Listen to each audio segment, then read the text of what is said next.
I believe in the heavens above, and I believe in truth.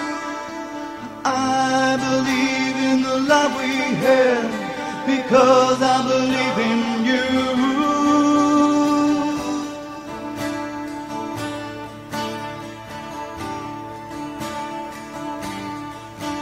So tell me, do you feel the way that I feel? Then tell me, would you give what I'm willing to give?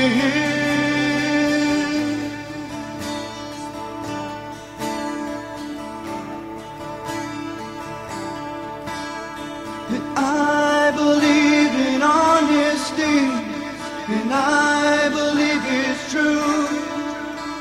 And I believe if you set it free, it will come back to you.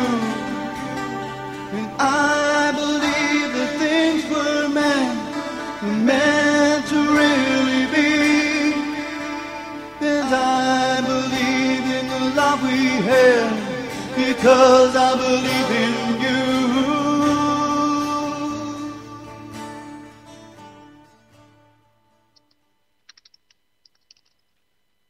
All right. Hey, everybody. Welcome to UCY.TV. I'm Vince Easley, hosting for Cynthia Brooks. Got Daniel Lewis Crumpton in. Okay, he had to step away from the router with the phone, but I think we do have him in. All right. I'm here, Vince. Awesome. Okay. And I'd like to start out. I'd like to read a little something from somebody you and I both know. Somebody you're trying to know better more and more every day. So with that, hey, welcome everybody in chat. Glad you guys could tune in. If you're listening in downstream, I invite you to come back to UCY.TV and find some more great programming right here. So this is from Daniel Lewis Crumpton. Great guy. I loved his book, Then Came the Flood. But let me read this. And let me see if I can do you any justice and feel some of the feelings that you put into this. Every now and again, you have to stop life. Sometimes it gets too heavy, and sometimes it gets too tough. Sometimes you have to take so many punches, you have to sit a few rounds out and heal. It isn't that you're throwing in the towel or that you're giving up. It just means that sometimes you need to take time out and work on yourself rather than everyone else. You know that some will think you're being selfish. You know some will think you're weak. But at the end of the day, what good are you to anyone if you're not any good to yourself? How can you possibly be an aid and comfort to all those who call upon you if you yourself are not well? A ship adrift in the sea can only take on so many blows, so many blows to its hull before it must find comfort in the docks. While there, it will be repaired and found seaworthy again. Is this not like each and every one of us? Don't we all go through trials and tribulations that seem to beat us down to the core? And don't we always seek shelter in the times of such storms? Does that make us weak? Does that make us less than the person those around us would imagine? I would hope not. I know that in my life I have had more than my share of bumps and bruises, slashes and scars. However, I don't want that to define me. I don't want to be remembered for the heartaches and the hard times. I want to be remembered for what I overcame. I want to be remembered for the smile on my face and the spring in my step. I think this is a common thing with each and every one of us. We wallow in tragedy. We sulk in failure. We relive past mistakes over and over again. We brutalize ourselves to no end on the things we could have done, should have done, or would have done. And for what? To realize we can't change the past, or that we really have no control over the future? Do we do it to understand that at the end of the day, we are merely human after all? I don't think I know the answer to that. I don't think any of us do. What I do know is that each of us are hurt. All of us have broken wings. All of us have this sob story hovering behind us. What we have to do is brush it off. I know that sounds simple and nonchalant, but it's the truth. Because if we don't, then what will become of us? We're not victims, the patient waiting to be treated. We are titans standing tall. We are heroes rising from the ashes. We are who we have hoped for, believed in, and waited desperately for to rescue us from our nightmares. When we rise and look look at ourselves in the mirror, we do not see defeat, worry, or depression. We make the choice to see victory. We make the choice to look into our own eyes and see someone with warts and all that, and all that has overcome. This is a choice we make every day. So this goes out to all of you with wings needing to be mended, and all of you with bones that need to be set. We are not alone, and you never will be. Thanks, Daniel. Oh, Vince, that just messed me up a whole lot. You have no idea. I know we spoke before the show a little bit, but yeah, that choked me up. Not because I wrote it, but because ever since I've been a little kid, it's always been my dream for other people to read things that I write and for it to have an effect on. And the fact that somebody just read back my own words to me in such a fashion, I mean, it just kind of emotionally stirred me up a little bit, man. I don't know if you meant to do that or not. Well, I found it emotionally, I found meaning and feeling. Hi, Becky. Welcome. I'm glad you could make it. Always a big fan of Cancer Kickers. Becky from Facebook. Good friend. We're all on our own journey, and Becky can sure tell you her story. She's quite the adventurer. She has a kindred spirit such as you and I. I read your book. It's quite amazing, and I've told you before, it's a book that I've been waiting for a very, very long time. It had a lot of ideas that I shared and some new ideas that, I hadn't given a lot of consideration to. But I find that the book really describes similarity in faith and ideologies that have been passed down for generations throughout the millennia. And I think it also shows a commonality, too, in the strive for good over evil. Thank you. I appreciate that you read it, man. You shower that book with praise, and it just brings me to my knees. That book was definitely a labor of love on my part. It was a very personal book, and whenever anybody reads it and they get back to, I knew that when I was writing it, it was coming from a place. It was almost like it was being fed to me, and kind of channeled through me. And everybody who has read the book has nothing but high praise for it. I haven't heard any criticism, and that just, it makes me feel like it was all worth it, especially with the emotional connection that I have put on that book. So I really appreciate it, and I'm glad that you liked it. I'll tell you, I'll give you a slight criticism on it. My brother, he bought the book. I told him we was talking about Pantheon of the Gods and stuff like that, and I had just recently discovered your book, and I threw that title at him, and he went and ordered it real quick. And then when he started reading, he's all like, "Wow, this doesn't really fit my paradigm," And then, but he went ahead and finished it, and he goes, "Wow, that was really great," and it really made me think too. So many times, we start out, and anytime something is not fitting into our belief system, we're all too ready to discard it, not even hear or discuss or, take even a closer look or even find similarities. And sometimes I think we're saying the same thing, but we don't hear each other. Yeah, we're saying the same thing in different words. I've said several times on other shows like Chuck's show that organized religion is semantics. It's the rearranging of words, but we're all saying the same thing. We're all telling the same story, and which is ironic.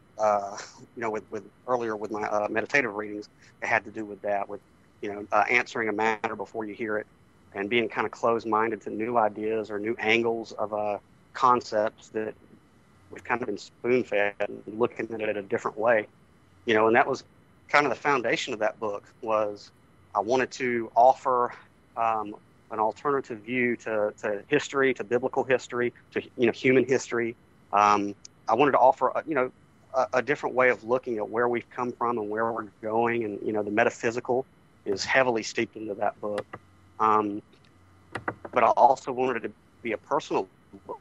The main character Kima goes through a very, very personal journey. You've read it. Yeah. And yeah, he had a lot of issues that he had to work through for himself too. He had to find himself in a way, I think, as well. And you've been on this journey recently. You are out there doing a lot of soul searching and self searching of yourself right now, and so maybe you'd like to share a little bit of your journey of the last few days. Uh, that's a wild story, Vince. You warned me. And it has a conclusion to it. Yeah, I did warn you. And this is going to be a very, very condensed story. I mean, I know we've talked about the book a lot, and I hope everybody orders it. That they can order it at zenandthecar.com or westbowpress.com and any of the major bookstore websites. They can get it there. And this personal journey really kind of stems from the writing of that book. Where do I want to start? I guess people, whenever you asked me the other day, we want this show to be about who is Daniel Lewis Crumpton. A lot of people perceive me as an enlightened person, and I think I'm enlightened, but then we have this preconceived notion of what an enlightened person is, and we think it's some Tibetan monk up in the mountains, doing Om and, rolling rosary beads. But just, to open it up, let me let you know, like from this morning, my personal meditation was I woke up, I lit some incense, I grabbed the Holy Bible, King James. Every day I read a proverb, whatever day it is, that's the proverb that I read. So I grabbed the Bible and then I put on Eminem and listened to, I listened to an Eminem song while I'm reading Proverbs, but to me that's meditation, so you don't have to be this monk up in the mountains. You know what I'm saying? You kind of want to make meditation and enlightenment and the path of enlightenment your own. I can listen to a Wu-Tang Clan song and feel just as spiritual as somebody who's, in a Catholic mass. You know what I'm saying? You have to find spirituality in your own life, in your own way, and you can't have it given to you. You can't have it there's no routine to it. What brings you peace? What makes you feel at your highest good? What makes you feel like your higher self? What makes you feel invincible? What makes you feel like you can punch a planet through a hurricane? If it isn't what the person next to you is practicing, then discard what they're practicing and go with what makes you feel good. So that's kind of how I wanted to start with it. But as far as like who I go, read Proverbs chapter 18. Just a couple of lines from it. It says, through desire a man having separated himself, seeketh and intermeddleth with all wisdom. A fool hath no delight in understanding, but that his heart may discover itself. When the wicked cometh, then cometh also contempt, and with the ignominy reproach. The words of a man's mouth are as deep waters, and the wellspring of wisdom as flowing brook. It is not good to accept the person of the wicked, to overthrow the righteous in judgment. A fool's lips enter into contention, and his mouth calleth for strokes. A fool's mouth is his destruction, and his lips are the snare of his soul. The words of a talebearer are wounds, and they go down into the innermost parts of the belly. He also that is slothful in his work is brother to him that is a great waster. The name of the Lord is a strong tower. The righteous runneth into it and is safe. The rich man's wealth is his strong city, and is a high wall in his own conceit. Before destruction, the heart of a man is haughty, and before honor is humility. He that answereth the matter before he heareth it, it is folly and shame unto him. The spirit of a man will sustain his infirmity, but a wounded spirit who can bear? The heart of the prudent getteth knowledge, and the ear of the wise seeketh knowledge. A man's gift maketh room for him, and bringeth him before great men. He that is first in his own cause seemeth just, but his neighbor cometh and searcheth him. The lot causeth contentions to cease, and parteth between the mighty.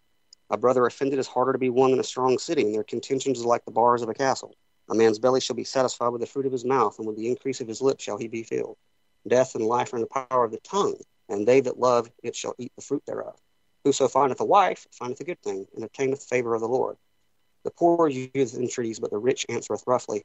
A man that hath friends must show himself friendly, and there is a friend that sticketh closer than a brother.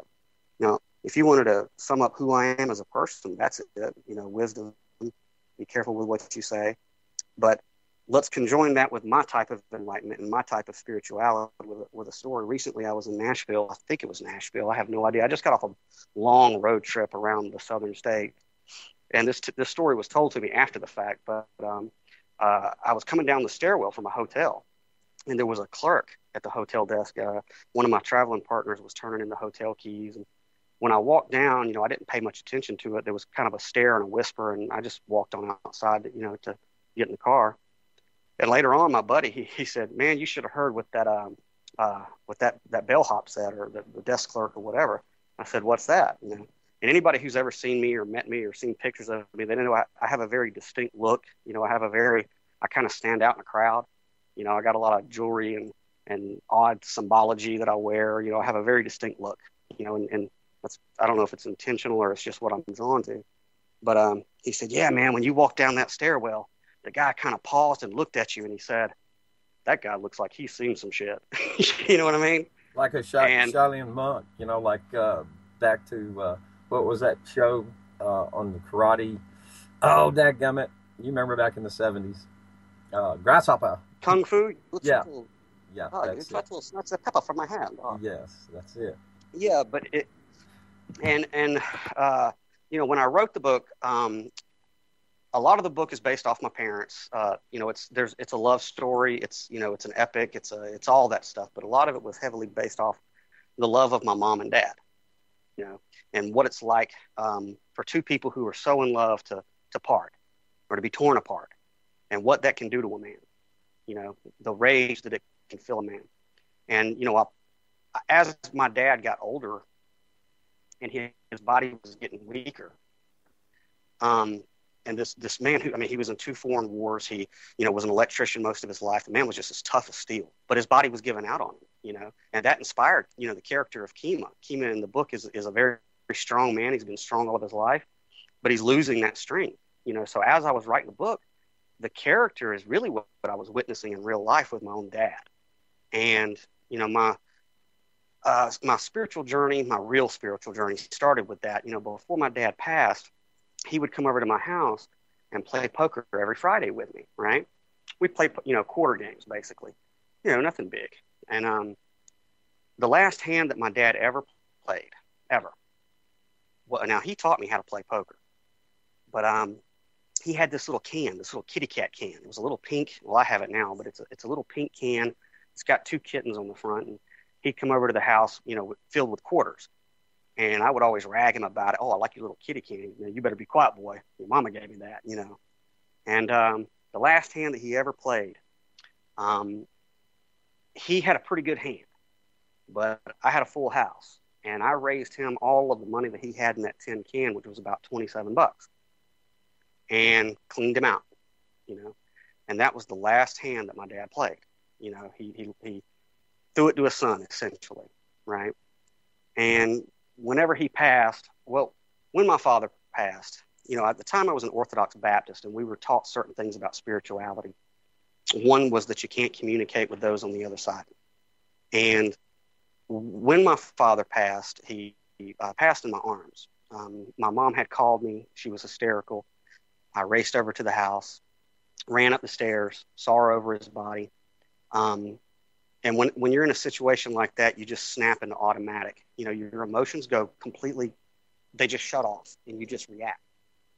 So I grabbed my mom and, took her to the living room and said, everything's going to be okay. And then I went in there and, your adrenaline's pumping so much, you have super strength. I picked him up, put him on the floor, and held his head back, to do CPR. And at that moment, all of the air, or, now, if you study the Eastern religions, chi is your life force is in the air. It's an oxygen. So all of my father's life force, his chi, was in his lungs. So when I opened his mouth, all of that stuff flooded me. It literally filled me up. His last breath. And I heard, and people can think I'm crazy. I really don't care. I've been examined and have never received a diagnosis to this day. And it's obvious that I'm a very well-spoken person, so I'm not exaggerating. It's my story. You could take it or you could leave it. But when the air entered my lungs, I heard my father say, "It's okay, son. Everything's going to be okay. Don't panic." And at that moment, it was profound. And at that moment, it shifted my entire thinking, because in that moment of his passing, I touched the other side. There was a connection with this side and that side. And, I knew whenever I heard that it was his time to go. He was in so much pain in his last years that he just had to go. So I just felt this peace for a long time, that he's still there. He didn't go anywhere, but it confused me because I'd been taught in the Baptist church that you can't communicate with the so-called dead. But I knew with firsthand experience that I did. I knew that. So I started to question things. I started to question what I was being taught, and I started to seek elsewhere. And I knew that deep down in my heart, if I could communicate with him once, it can be done again. And if there was a way to find out how to do it, I was going to do it. Does that sound insane to you, Vince? Well, not so much. A minute late, but let me interrupt for a minute with the 420 report from the Buzz Beaver. I'm sorry. And this is a reminder that we are talking about cancer cures, kicking cancer here. And the reason for the discussion on spirituality today is because that does play a very big role. Now, cannabis has a definite part in curing, or at least, I hate to say cure cancer, because the fact is that I think cancer is a symptom of other problems with the body. And the body connects with the spirit.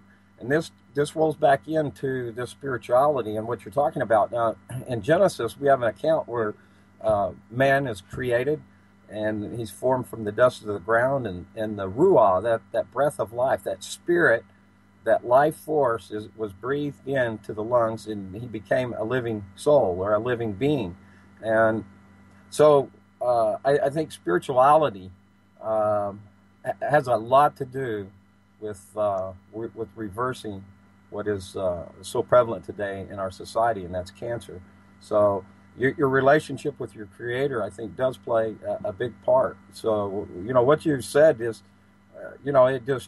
it makes sense, and we all don't make the same sense out of everything, and that's why we're all so different, right? So we're just seeking a bit of understanding and a reminder for everybody listening. We're not here giving you medical advice. We are just for educational purposes and a discussion of issues of the day.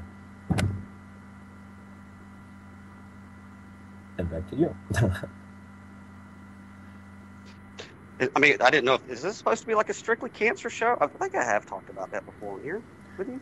Yeah, I think we have had you on Cancer Kickers for sure. You and Cynthia and I have definitely done radio, but this is Cancer Kickers, and the reason that, like I said, it's prayer and spirituality, your relationship with God, how you really feel about life, and back to what I had read about every now and again that you authored there.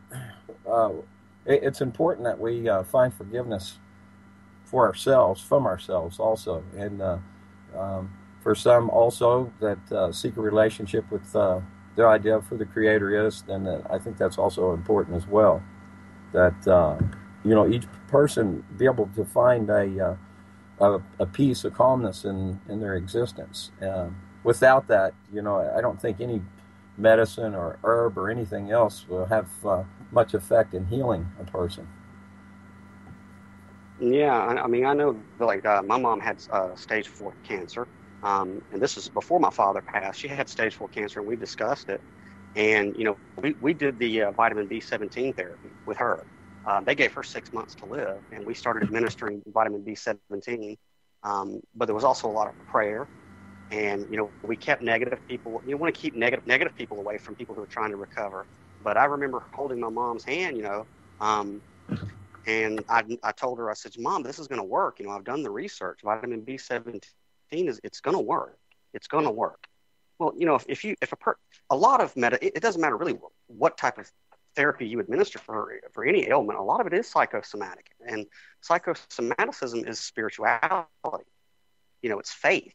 If I give you a pill and say this is going to take your headache away, you have to believe that it is with faith, and that's spirituality. So yeah, spirituality is a very key component, and it's a powerful component for not only healing, the body of ailments, but the mind of ailments and the emotions of ailments. You have to be in tune with your Creator. You have to be, and I, when I saw that with my mom, with her healing, I knew that was a powerful. It's the most powerful force. Is your connection with the divine, however you want to understand it or however you want to define it.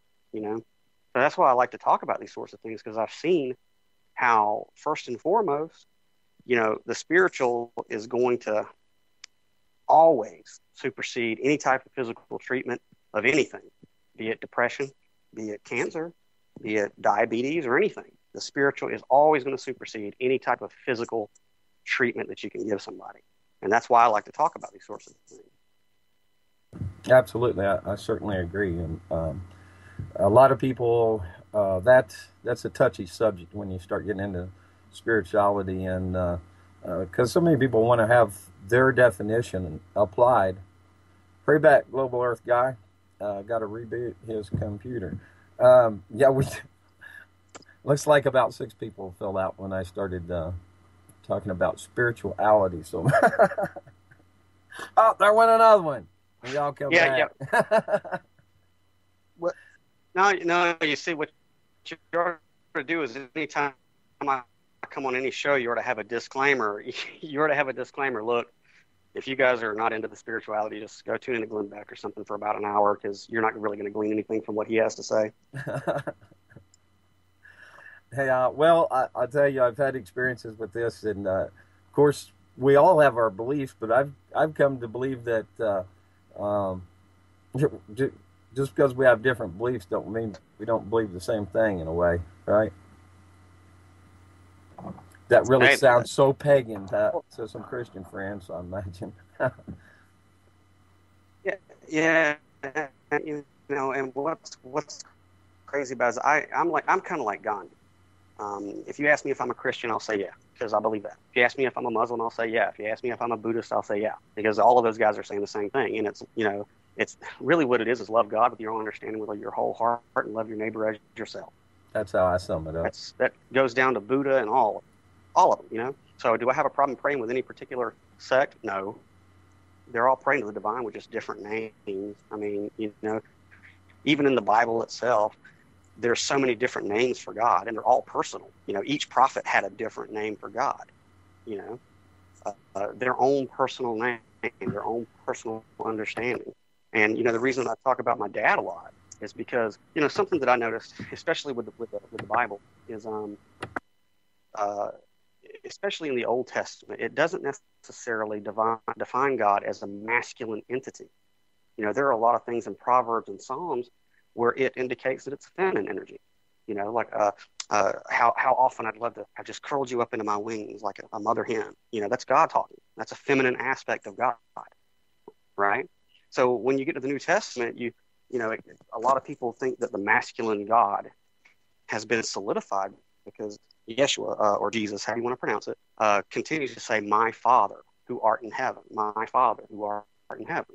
And so this, to a lot of people, they interpret it that way. And after my dad's death, you know, when I went on my own personal journey, you know, to seek access to him, we're always told in church to try to mimic Christ. Is that right? Yes, it is. Absolutely. Right. You know, Jesus said that, and some people translate this when Jesus said, I and the Father are one, that they were one in purpose. And then, of course, you know, there's Trinitarians that would say that, you know, that means that Jesus is God, and there's like ice, water, and steam, you know, it's all God.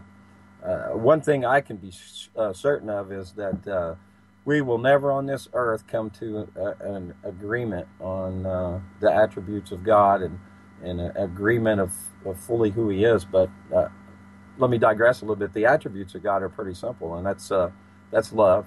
I made the statement the other night that God is an anarchist.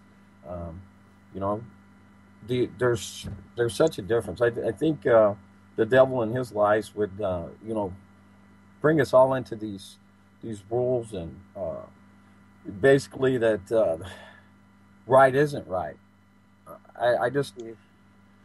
I'm really stumbling over this, but I think God's pretty clear, you know, and I think he touches each person as each person allows. You know, God is not forced. That's why he's given us free will and the right to self-determination. He wishes that we come to him and seek his will. And if anybody's idea of God says to go kill somebody, then I don't think you're hearing what God's saying. I really don't.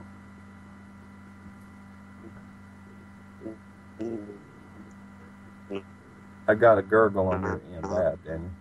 No, and like how I was tying that in was on my own. What's that? You're good now. It gurgled there a little bit, but you come back. I'm sorry. But yeah, one of the ways that I look at it, as we're told to be like Christ and to mimic Christ. So, after my father's death, I was looking at the life of Christ. Something that I noticed that was odd, and I don't know if many people notice it, is that, after 12 years old, Joseph is not mentioned. You have no mention of Joseph at all, and that really set me on a journey to where I wanted to know why Joseph wasn't ever mentioned, and the only conclusion that I could come to was that he died in between 12 years old and Jesus' ministry. And this is, and I'm not, you can take it or you can leave it. This is my interpretation. I ain't trying to start a church, but it's my interpretation that whenever Jesus was saying, "My Father who art in heaven," that he was talking about Joseph. And the reason that I draw that conclusion is because when my father passed and I had that spiritual connection with his life force, since that time, I have been led on the spiritual journey by, a force that is clearly my father, my dad, when he speaks to me in certain ways, and that's how I identify with it. So whenever I read the New Testament and I hear Yeshua or Jesus saying, "My Father who art in heaven," it's my belief, you can take it or leave it, that he was talking about Joseph, who had gone on to a spiritual realm and was guiding him and leading. My understanding is that probably Joseph was a widower. He married Mary, and they had then Jesus was born later. But I think Joseph perhaps had children beforehand. Jesus is on the cross, and he asked his brother, I think was it Stephen, to take care of his mother Mary, and if Mary had been his mother as well, then that would have already been I think it would have gone without saying. So that's my opinion, though, and that's probably not shared by a lot of people either, though. Well, I mean, and let's not start wars over it. No, you know what I mean. Me and you've talked about that. It's okay. When I read the Bible and I read things like that, and then I know my own personal life and my own spiritual journey, it gives me comfort to believe that way. It gives me comfort to believe that way, that my father can still see me, he can still hear me, I can still talk to him, and he can still talk back to me. And, I've seen some miraculous things. You were talking about me going on a self journey, and a little bit of what you wrote earlier was, when my father was in a lot of pain, and I'm not just spiritual, I'm also a political activist. You know that. Jason Patrick and what we do over there at Zen in the Car.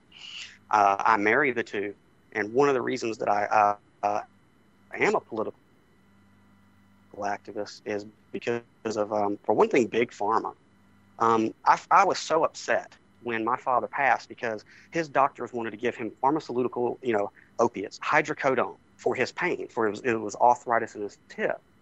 And, I found it so wicked of our government that it was okay for him to get a little piece of paper and go down to the pharmacy to get some legal cocaine. That was okay, which he didn't want to do that. But he couldn't go in his backyard and take some cannabis, which was more potent and healthier and non-addictive for his pain.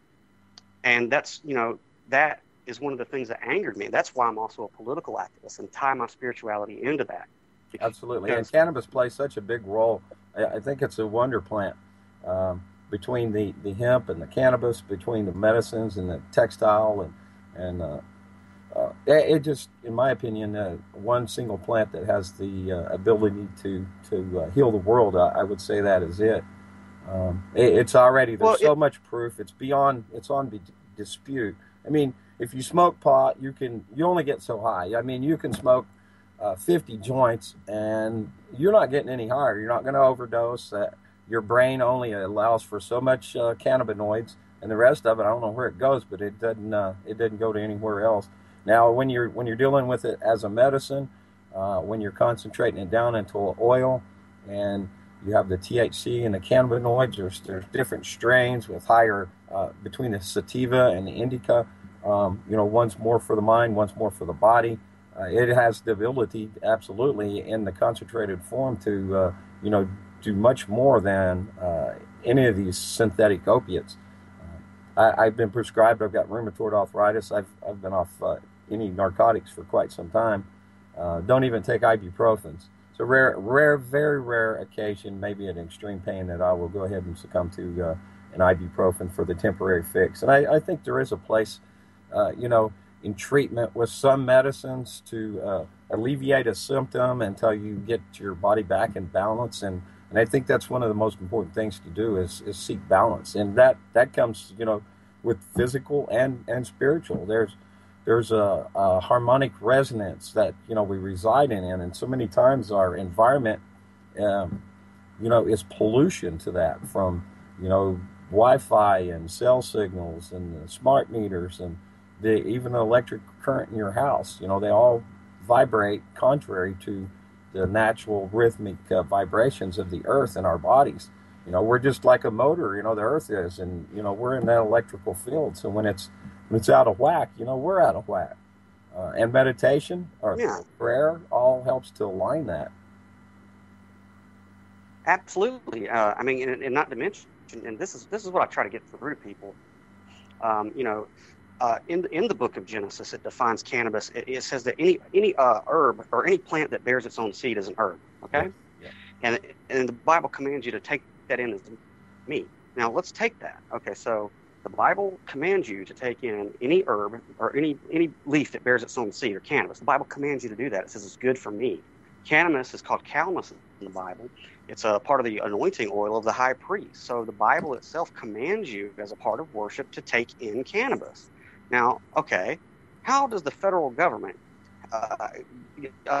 where do they get the idea that they can come along and write laws to restrict my First Amendment? I still have a First Amendment that says I have a free expression of worship. Now, so the state has no authority to come along and tell me that I can't do something that my God has commanded me to do. So what I don't understand, and with people who are, do the decrim and all that, I don't believe in decrim. I don't believe in legalization. I believe in decriminalization. Absolutely.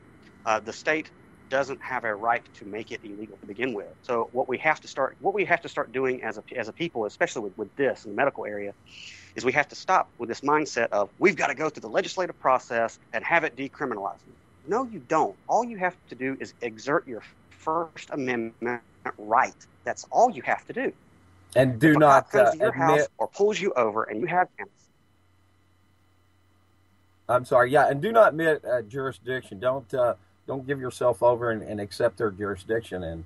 And this is something I'm looking further into. It's about how to, challenge that jurisdiction because the courts are nothing more than a bar association from the judge, the prosecutor, the defense attorney, even the bail bondsman, all work for the state. So, where's the fairness in there? There's no impartiality to that. And we need to be making people aware of jury nullification. And that means even if a law, statute, or code has been determined that you're in violation of it, then it's not. You can still be not guilty because it's not a just law. So that's something that to look at. That's right. And jury nullification is something I'm going to be working on soon. A lot of people who follow the site, they know it's a silly little story. It really is. But not too long ago, I was arrested at a public park for walking my dog 10 minutes after curfew. No one was hurt. No property was damaged. And I'm taking it to a jury trial. That's my right to do that.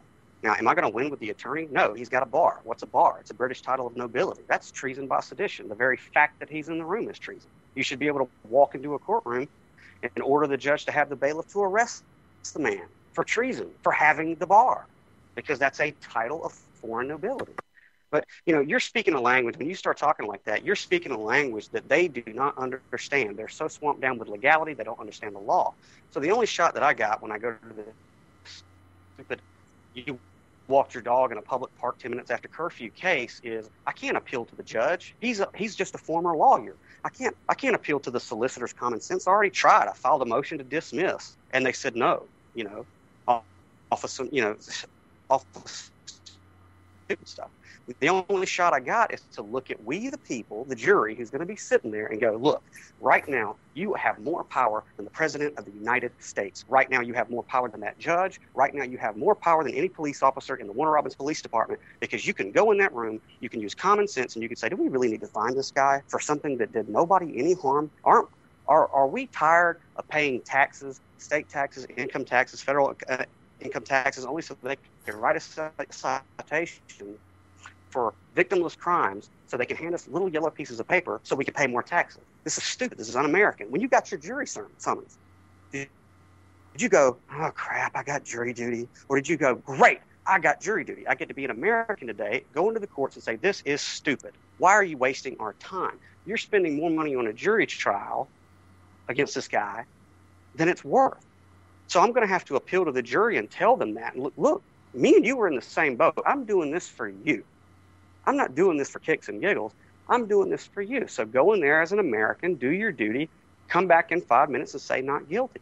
That's the only shot I got. Now, right. I'm going to have to say that to a jury and teach them jury nullification on the fly. And they're going to try to shut you down on the other end from doing that. They're going to try to say you're not allowed to say that.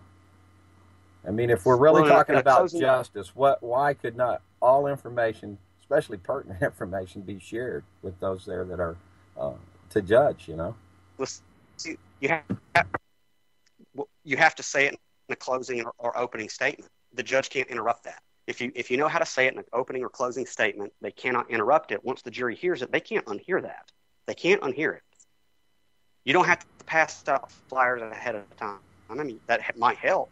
But if you're gonna fight your own case, which is what I intend to do, I'm gonna have that one shot at the closing statement to make the case for jury nullification, and say, look, what if it's you next time when you get pulled over for a taillight? Okay, I'm here so you won't have to do all this. So go in there and come back with a not guilty, and let's be done with this. That way, maybe it'll send a message to City Hall that this is ridiculous. We don't need to be passing out citations for victimless crimes anymore. And this same principle is what we need to apply to cannabis.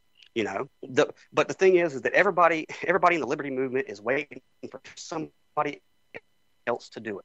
Stop waiting for somebody else to do it. Do it. And if you lose, you lose. Great. Guess what that means? The person behind you is going to learn from your mistakes, and then they're going to go in there, and maybe they'll win. Maybe they'll lose. I don't know. But eventually, we're going to figure it out. But, nullification is the key. But where nullification starts is you have to understand that it starts with you. Nullification starts for the individual. If I'm walking down the street smoking a joint and a cop pulls me over, sure, it's going to be great if a jury understands nullification. But the thing is, the 9th and 10th Amendment says basically I have to understand personal, individual nullification. If a cop comes up while I'm smoking a joint and says, is that marijuana? Marijuana is a legal term. Cannabis is the actual term. And they know, and not to mention I have a First Amendment right. My God commands me to take this into my body. Can you override my First Amendment? Well, now you're throwing it back in their court. Can they? Is he allowed to put handcuffs on you if you're just obeying God? I mean, Rastafarians get to smoke it. How come Christians can't? It's in that book. Yeah, I think Jamaica actually has. And I'm with you. I hate this word legalized because, like you said, it shouldn't be illegal to start with. It's a plant and it's a herb, and man, there's so much to be done with it. I've said before. Decriminalization. I guess legalization's at least a step for more people not to be, put in jail for a plant. But nevertheless, the state wants to take control, take all the revenue they can get from it, and they've decided that there's more money in it being taxable than there is in what money they can get from the legal system, so-called legal system. Well, there's another aspect to it too, Vince, and the other aspect to it is, don't let the left hand know what the right hand is doing. And while they're making it illegal and making people who use it criminals, on one hand, because it stimulates the pineal or pineal gland, however you want to say it, which connects you to the spiritual, to the divine. Anybody who's into the spiritual knows the pineal gland connects you to the spiritual realm. It gets you closer to your creator. That's why cannabis is called the God plant. So on one hand, they're making it illegal to massage that gland, to exercise that gland. On the other end of the spectrum, down at your water department, they're filling your water with sodium fluoride to calcify the pineal gland. So it seems like this is not just about taxes. This is not just about control in that sense. There's a spiritual thing going on with this too. What's the deal with wanting to calcify the pineal gland? What's the deal with wanting to disconnect people from intuition and divinity? Why are they so adamant about doing everything they can to keep people from cultivating themselves in that manner? So it's not just about tax. I try to make people connect these dots between the material and the spiritual. You know what I'm saying? So you have to look at it in that way. Everybody knows nobody's ever died from cannabis. Nobody's ever died from cannabis. But sodium fluoride is and they're putting it in your water. And in some cities, they're putting lithium and antidepressants in your water. It's mad. It's madness. Absolutely. Thank you, Anon 1570. Dropped a link into chat. Cannabis is a positive, he says, and local municipalities are ready to tax it instead of imprisoning cannabis users. That's from OregonLive.com, Washington County Index. I'll check that link out. Yeah, and that goes with what I was saying. Absolutely. This it's more profit in the tax and the control. Arizona, for instance, if you live within, I think it's 25 miles of a dispensary, you can't grow your own. Otherwise, you can grow, I think, 14 plants. Other places, are limited to 3 plants, so it's all different.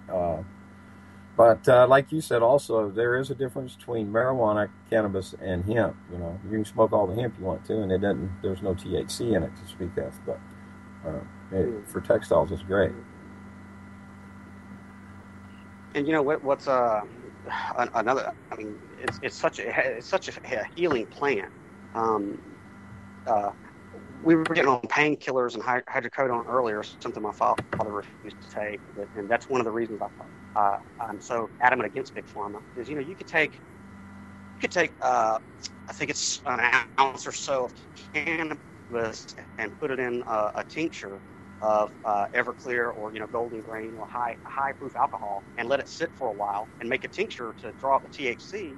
And then somebody who's suffering from rheumatoid arthritis or any type of arthritis or pain can put a couple drops under their tongue, and not only does it last longer than any hydrocodone or any painkiller, but it actually heals rather than just mask the pain.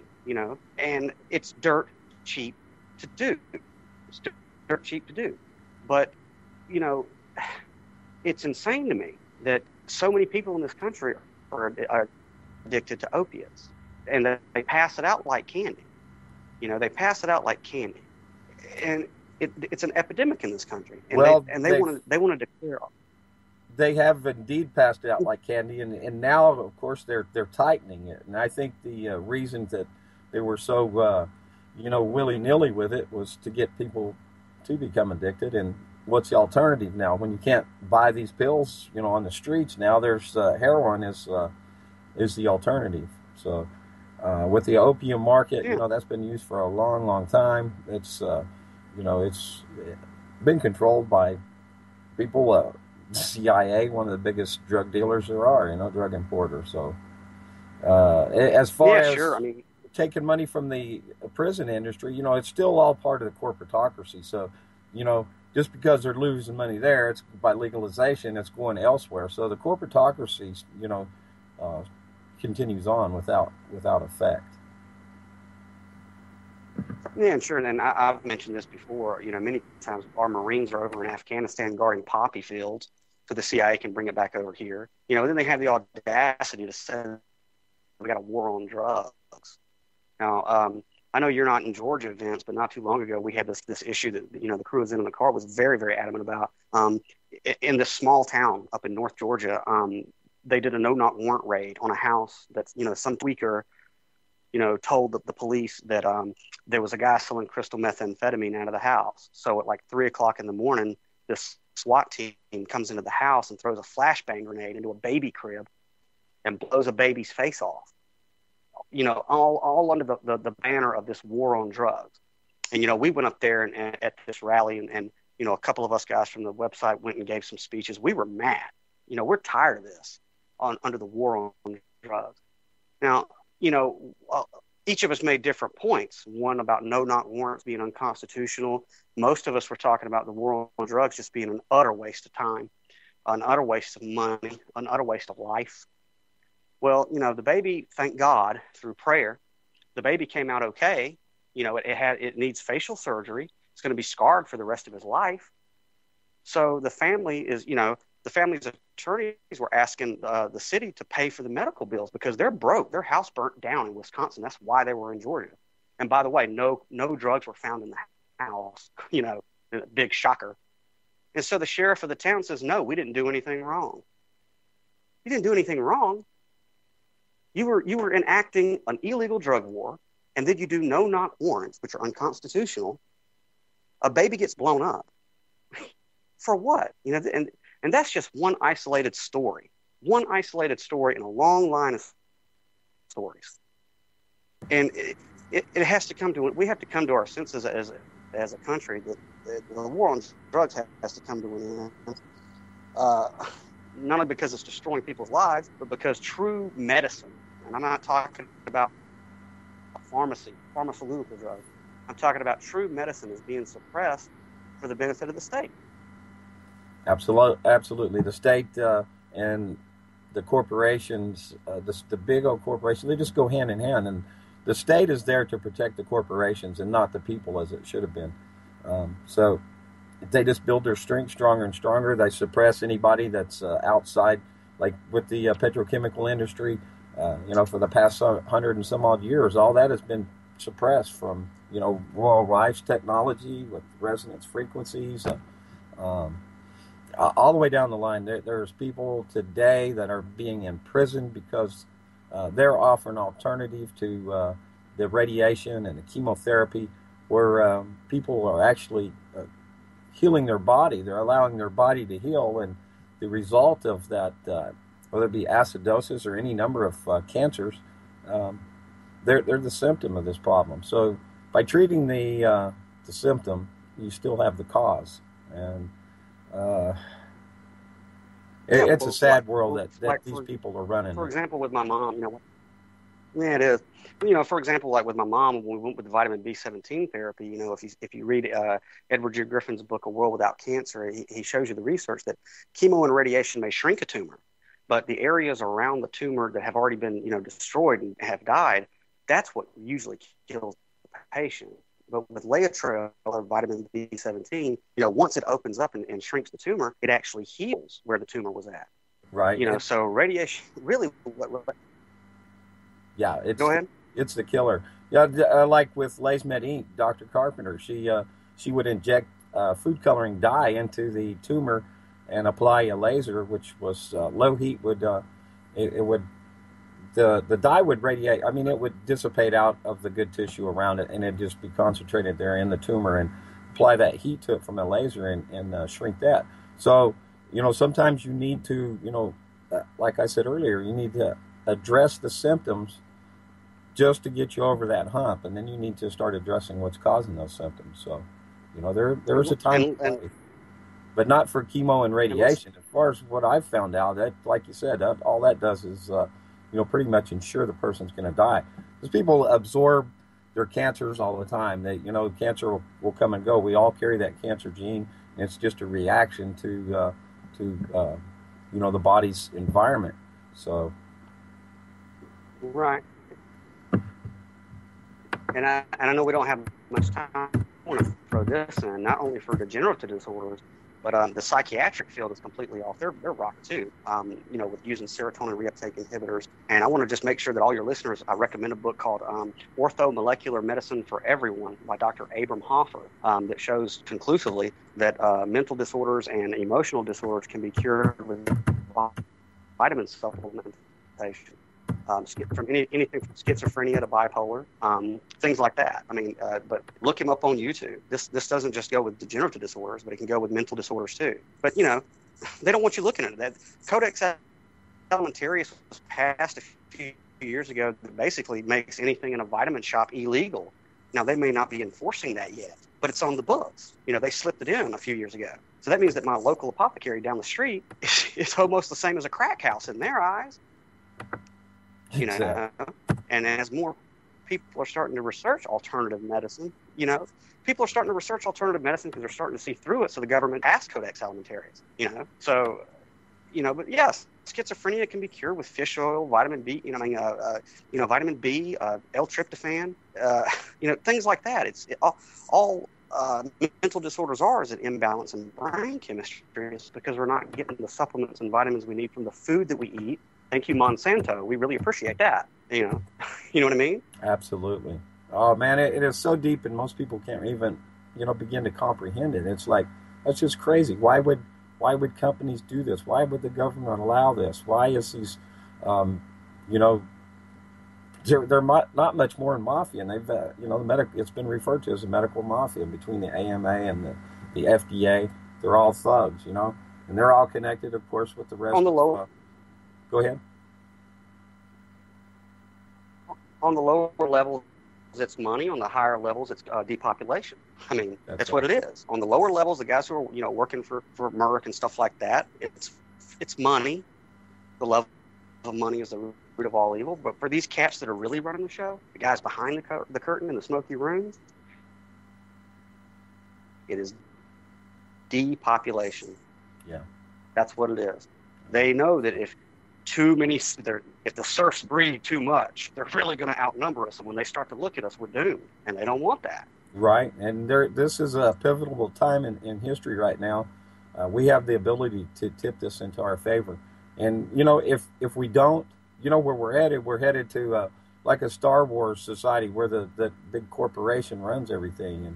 And, we see so many sci-fi shows with predictive programming that there's no doubt about which direction we're headed if we don't change this. And then you get the people coming, well, this is communism. And, well, no, it's an ideology that's as old as the earth itself, and that's the right to free will and self-determination, our God-given right. So who is man to judge another for not doing harm to another, right? Right. I agree. Before we run out of time, I want to bring your website in. Zen in the Car. Daniel Lewis Crumpton. He wrote Then Came the Flood. I've read it. It is one of the best books I've ever read in my life. I enjoyed it immensely. And I always enjoy talking to you, Daniel. You're a pretty awesome guy. I really am enjoying following what it is you're doing. And you're like so many of us. We're exploring. We're trying to make sense of everything. And I'm going to give you the last minute here to close out. Thanks again, Daniel. Hey, no. Uh-oh. Are you there? Problem, Ben. There you are. We're losing you. You're gurgling. I think you may have fell off. No, you're still on, but I'm not hearing you. Okay, Daniel. You there? Yeah, okay. Now I got your audio back. Go ahead and finish this up. We got just about a minute. All right. Yeah, I just wanted to thank you for having me on. I hope everybody looks into alternative medicine. And there's somebody very special listening tonight, and I just wanted to say hey to her and let her know that I was thinking about her. And I just wanted to say, hey, Sarah, and I look forward to seeing you again. She's somebody that has helped me in my spiritual journey more than you could possibly know, and is giving me the inspiration that I need to continue doing what I'm doing, so that people like you and others can give me the emotional support that I need to try to pass this information out. So have a good evening. Okay, we're out. Stay tuned for more UC White Dot program. Love to see you. We're out. Webster Tarpley is up next. 2 hours. Chicocelli and I believe in angels, and I believe in you. I believe in the simple things and everything you do. I believe in the heavens above, and I believe in truth. I believe in the love we have, because I believe in you.